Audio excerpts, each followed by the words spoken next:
up, you guys? Welcome back to my channel. My name's Claudia and this is Katie Counseling. Welcome back.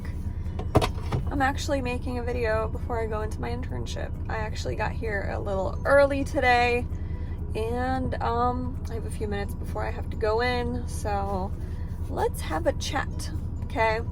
So you guys, it's April 5th, so I got about 3 weeks because I won't be there a couple of the days of the last week left in my second to last semester, and I'm getting all my hours in right now, and I'm excited to be done with this semester because I get a week off, but until then I told you guys in all the other videos what I have to do, and then I get to go on vacation for a few days, which is much needed.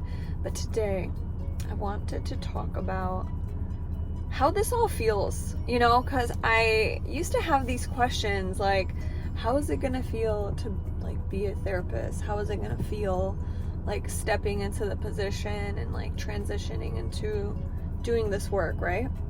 And what it's like to see it, or like, you know, think about like, oh yeah, I could do this every day, right?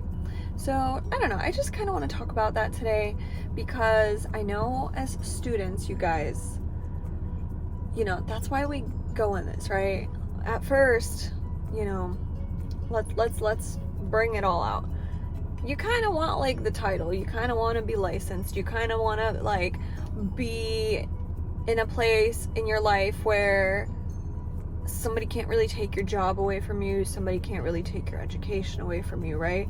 Security, right? This all boils down to security in life, at least for myself. I want security. I want to be able to work independently. If I really need to go somewhere and get a job, you know, collaborate with others, kind of be able to have the same type of conversations on the same level, right? About the interests that you have.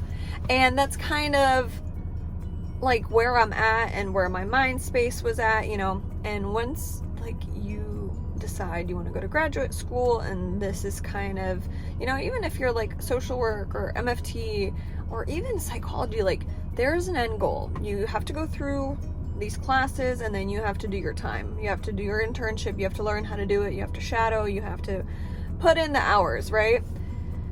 So, but like the end goal of that, you know, you're gonna be able to step in and take the licensure test and build yourself as a professional and have a career. And the beauty of this is have a career in like kind of what you want to do. Like I said, like you can have your private practice, you can have supervisees under you, you can work in a practice of, I don't know, other doctors and freaking licensed people, and like a facility, you know what I mean? Like where they have like a psychiatrist, a nutritionist, nurses or whatever, and then you're like the therapist. So in this sphere, things are kind of not endless, but like you can do whatever you want, right? So let me tell you about how it's been for me. So I've right now I looked at my like LinkedIn, and I started the process of getting hired here for internship in August. So it says I've worked here, interned here. I am a clinical intern here for my internship for grad school for 9 months, okay? And I'm like, whoa, I can't believe that was already 9 months ago. And I have, what, you need to do it for a year, right? So 4 more months. 4 more months. Yeah, it's about 4 months because I didn't start internship in August. I started getting hired in August, and I started like the end of August. So yeah, I'm almost there, and it's like, you know, every experience, you guys, in this field, in an internship that you do the first time around, it's going to be a bit scary. You're gonna be very eyes wide open, processing deeply of what's going on, because you want to make sure you do it correctly, right? I remember like when you're in a room and you're observing another therapist do a session, it's called a triadic session. So there's like 3 people in the room, and you're not the one giving the therapy, you're only observing. And then you can also use, that's like a code for putting in your hours on supervision assist, but it could also mean that they're observing you. But pretty much my first triadic, I think that's how you pronounce it. I'm sorry. English is my second language. The first session I got to observe, I was just like, I'm like, I'm fine, but internally I'm like, oh my God, this is happening. Like, I went to school for all these years, now I'm getting to learn, and then one day I have to do it, right? So from the time that I got to observe, right, a individual session, and then till the time that I got to do a session all on my own, there were definitely steps in between, right? So the first thing was me observing. Then there was me being observed but helped. Then I had to go through me being observed and not helped. And then I got to do it all on my own. Like in my own office with the sound machine on, me doing all the therapy. So it's a process, and not all internships work like this. Mine is just very caring, and they really want us to do things correctly. I am working at a specific population, which you have to be very careful with. So I am glad I got to learn the way I got to learn, right? So that was my journey, and every time, you had to go through this process, it was new, because you're like, okay, I've observed, I know what it's like, but now I'm doing it. Oh, I've observed and somebody's been in the room to hold my hand, now I'm on my own. So going through this process properly, not struggling properly, but like there's that learning curve where you have to like get all that info in, and you have to really like let it set in and learn. So when you learn that, you can move on to the next thing. Same thing with like when I was observing groups. First I was observing, I was there, I would like chime in, and kind of was like, oh, this is easy. But then when you're the one that's facilitating, that's filling the room, that's making sure there's flow to the conversation, in a sense, when it's psychoeducation. When it's process, it's different. So that's another thing, learning how to do therapy. It's like individual therapy, but with like a group of people, and kind of seeing where the group's going, saying the proper things, like learning how to use interventions in group, and everything that you guys learn with like your orientation and using CBT and Gestalt and different things, or like visualization. Like, you could be in a process group and somebody says something, and you kind of grab onto the idea and you kind of take them through the idea, like visualization, like using skills like that, but knowing when you pick up on it, right? So that's kind of the whole art of therapy, and I do want to make a video about that, but I need to still kind of get my thoughts together around it, because it's the one thing that you guys keep asking me about, and I know what you're asking, but I want to deliver it in a certain way where it makes sense to you, because it's just now starting to make sense to me. Do you guys get it? When they talk about all this stuff at school, you're like, what are you talking about? What orientation? How does this work? This is the only thing I have to do. It's CBT against the world. You know what I mean? It's like CBT or nothing. No, it's not like that. So I'll get to that. But yeah, when you're doing these things, it's such a learning process. First, you have to learn how to be comfortable. Then you have to learn how to implement the skills. Then you have to learn how to like not really own the room, but be the person that's in charge, because there's different situations and scenarios, and you're the responsible party, so you have to know what's going on, right? So that was a learning curve, right?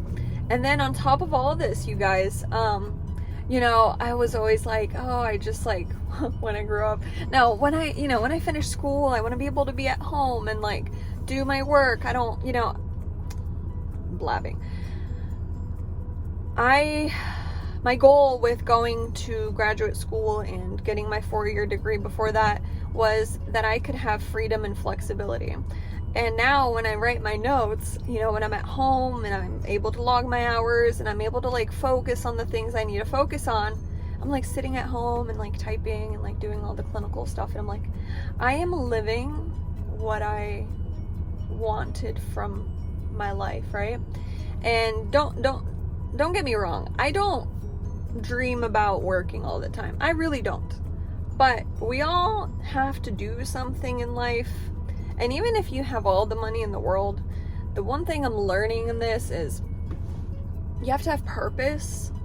And no matter in what you do, if you're volunteering, if you're a family person, if you like working with specific groups of people, or I don't know, traveling, there has to be some type of purpose or something that you wake up for every day. And when I do this work, you know, and I'm not getting paid for it, and I know I'm still learning, but it's mellow and it fits with my personality, and I enjoy the work that I have to do in between, you know. And that's another thing as a therapist. Like, I was thinking about this the other day. It's like, okay, let's say you charge $120 for a session, right? Yes, it might seem like that's a lot of money, right? And it might be for certain people, it might be for everybody right now. There's the economy right now, you know, it's tough. But if I tell you guys, like, you have to spend a lot of time on documentation. That's like half of the job, right? Like, the amount of energy that you spend thinking about prepping for the next session, the tools that they need, trying to find, if there is need, trying to find like homework for the client, like, you're thinking about them a lot longer than just that session, right? And I'm not saying you're dragging anything out, but having the, you know, like, doing the whole process of what a therapist does, from having the session, writing the notes, documenting the notes, conceptualizing what's going on, prepping for the next thing, that's a lot of time. And it's not just the 45-55 minutes that you have in session, right? So when you see those price tags, they're making more and more sense now, because when I go home and I do these notes for, you know, the groups, individuals, and whatever I have to do, it's time consuming. I sit there for an hour or two, you know, or more, depending on how many things I have to do. So that's another aspect of what I'm learning, you know, is kind of the business side of it and time management, because I can sit here and be like, oh yeah, this is all that I'm going to, let's say, charge, or I'm okay with this fee, or I'm okay with this amount of pay, and then you realize you're doing X amount of hours during the weekend at home, and you're like, well, I'm not getting paid for this, you know. So that's something to think about, because it's a 50-50 situation, you guys. Because in session, you're taking in information. After session, you're documenting to make sure that everything is the way it's supposed to be. You're documenting your observations and what you're seeing, and then you're creating plans and conceptualizing the situation. That's what you get paid for. So yeah, guys, I'm gonna leave that video here today. I hope this was helpful. I do have to go in now. Follow me at Katie Counseling. Again, if you made it this far, leave a little chocolate chip cookie emoji, okay? You guys have an amazing week. I will see you in my next video. Bye-bye.